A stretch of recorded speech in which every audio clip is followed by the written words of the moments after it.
Engajamento com práticas sustentáveis pode começar no plano de negócios. Nesse delivery que nós vamos apresentar agora, eles trocaram o ronco dos motores e as emissões de gás carbônico pelas bicicletas. Vamos ver.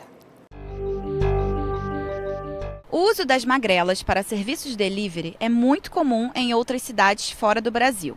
Aqui, esse trabalho começou em São Paulo e há 2 anos atrás chegou na cidade do Rio através da Corrieiros Entregas Ecológicas. O motivo desse nome um pouco diferente tem uma explicação. A palavra courrier, ela significa entregador em francês.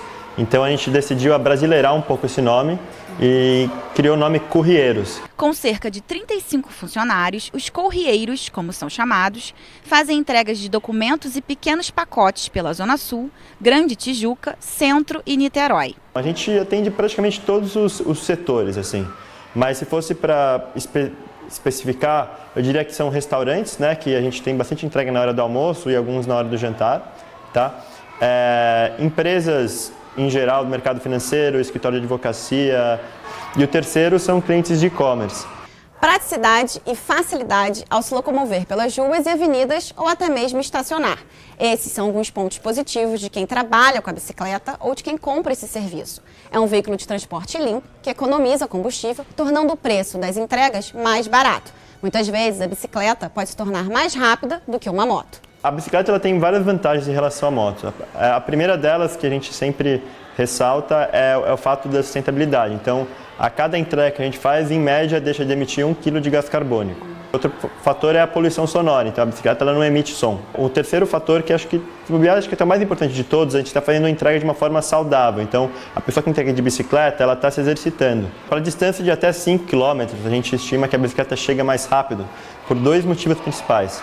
O primeiro, ela tem um guidão um pouco menor do que a moto, então como às vezes aqui no Rio as ruas são estreitas, o trânsito é muito apertado, tem lugares que a bike consegue passar, que a moto não consegue. E o outro, é muito difícil de você estacionar a moto, e a bicicleta você consegue. A Corrieiros nasceu sustentável e possui o certificado Sistema B, contribuindo para a inovação dos negócios, na mensuração do impacto socioambiental da empresa e servindo como modelo para outros empresários e mercados. A empresa, quando tem o certificado B, né, ela mostra para o mercado que ela não só quer visar o lucro, não quer só fazer bem para ela mesma, mas para a comunidade como um todo. Cada quilômetro que a gente percorre de bicicleta, se tivesse sendo feito de moto, a gente estaria gastando 113 gramas de CO2. Desde que a gente entrou aqui no mercado no Rio, já abriram, acho que foram 3 ou 4 empresas iguaizinhas à nossa, fazendo o mesmo serviço. Nós acabamos de assistir que as empresas têm um papel fundamental na implantação dos Objetivos do Desenvolvimento Sustentável, os ODS. Mas para que eles de fato aconteçam na sociedade, é preciso que todos os setores incorporem esses objetivos. E isso pode começar e deve começar pela educação. Vamos ver.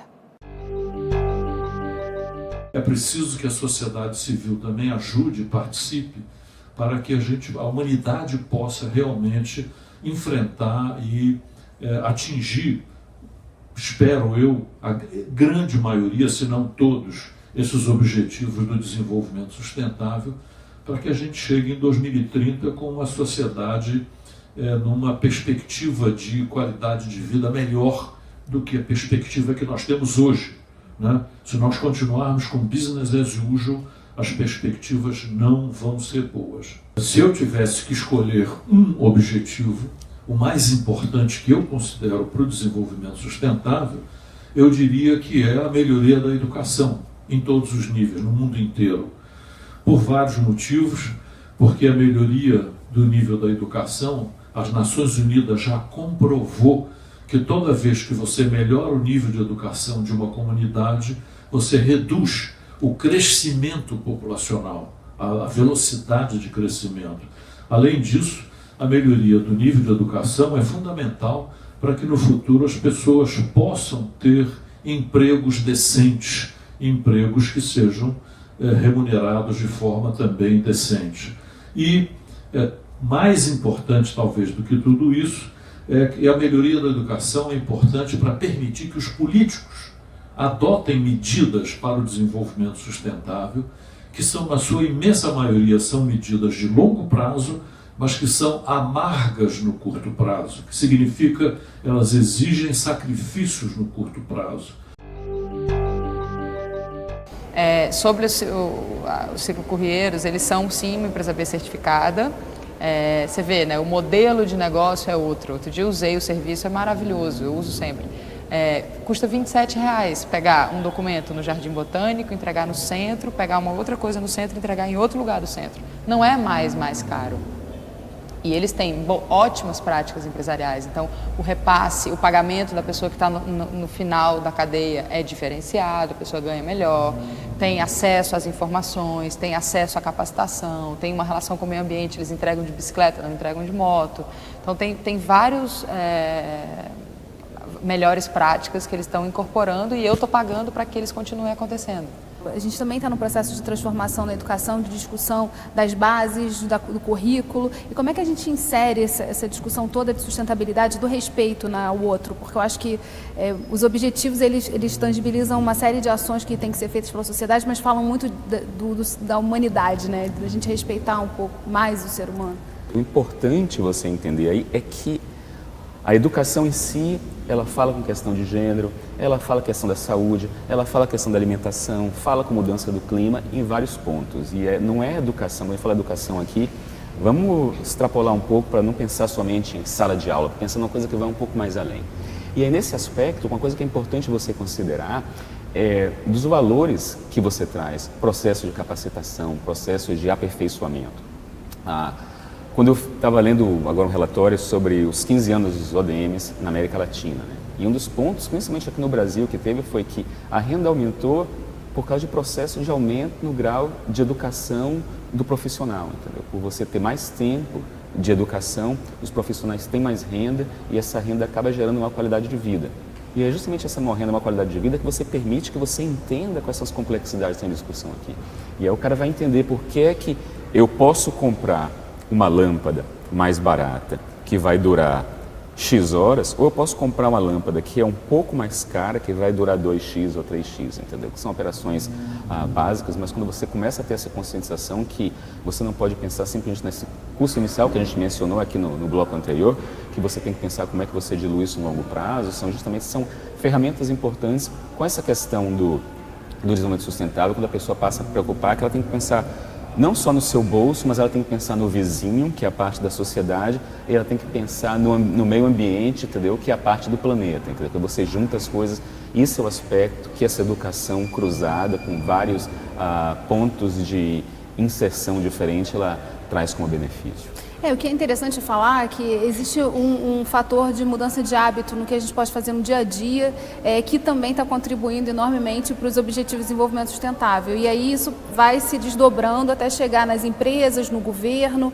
As pessoas ainda falam muito do governo como se fosse uma coisa estanque, separada, como se não fosse parte dela, né? E algo que está ali porque a população de fato elegeu, né? Claro.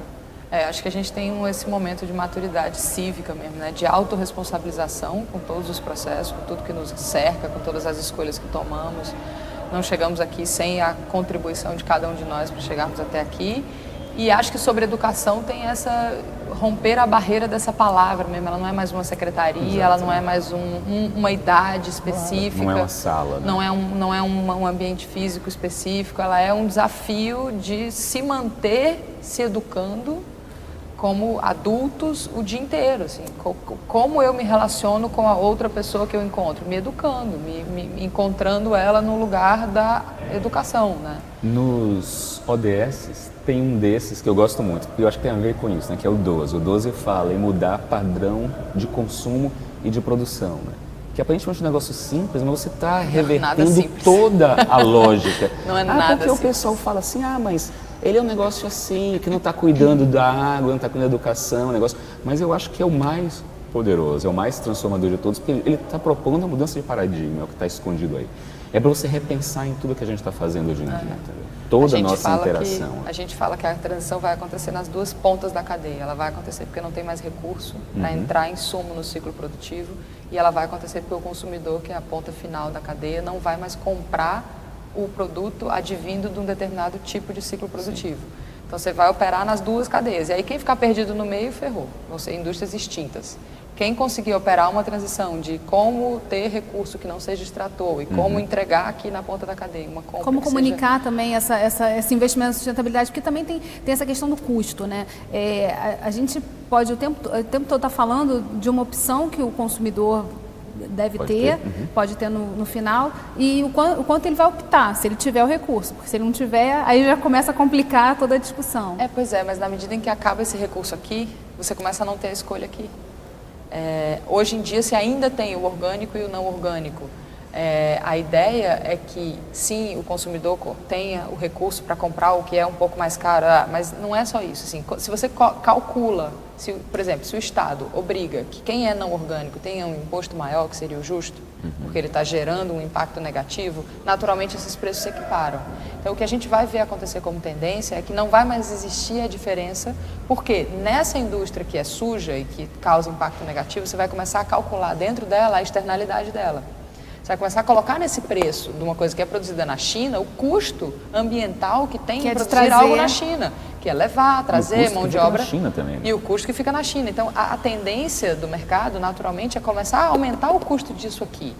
E isso aqui, que tem uma logística menor, que tem uma quantidade de produtores menor, que tem menos insumo para inserir, que tem um ciclo produtivo mais correto, vai passar a custar mais barato. Então, esse problema da ponta da cadeia do consumo consciente, a tendência é que a gente pare de ver. Bem, infelizmente nosso programa chegou ao fim. Obrigada, Márcia, obrigada, Gabriela, e obrigada a você que ficou com a gente até agora. O Rio em Foco quer saber a sua opinião. Escreve pra gente. Tem algum assunto que você queira ver discutido aqui? Envie sua sugestão para rioemfoco@lerj.rj.gov.br.